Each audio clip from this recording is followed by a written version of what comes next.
আছে? আমি দেখে এলাম যে পুতিফার, আনজুলেখা ও মিশরের অন্যান্য সম্ভ্রান্ত নারীদেরকে রাজমহলের দিকে নিয়ে যাওয়া হচ্ছে। আমার মনে হলো যে তাদেরকে কড়া নজরদারিতে রাখা হয়েছে আলী জনাব। কিছু কি জানতে পারোনি? সওয়াল করেছিলাম, কেউ কিছু বলতে পারেনি। কয়েক বছর পূর্বে তোমরা মিশরের নারী সমাজ আর ইউজারসিফের মধ্যে একটা ঘটনা সংঘটিত হয়েছিল। ওই ঘটনার হাকিকত কি আমি জানতে চাচ্ছি। যখন তোমরা ইউজারসিফের দর্শন করেছিলে, তোমাদের মধ্যে তখন কি ঘটেছিল?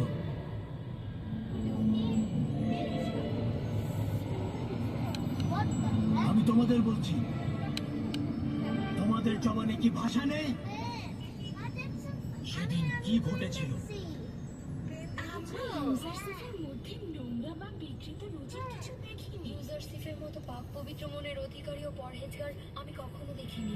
একজন আসমানি ফেরেশতাকে কি খারাপ ও নাপাকি কাজের সাথে সম্পৃক্ত করা যায়? জানতে চাই তোমাদের আর ইউজারসিফের মধ্যে সংঘটিত ঘটনায় কে দোষী ছিল?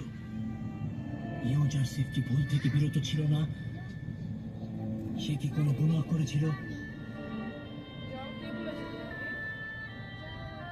জুলেখার জবাব জানতে চাই।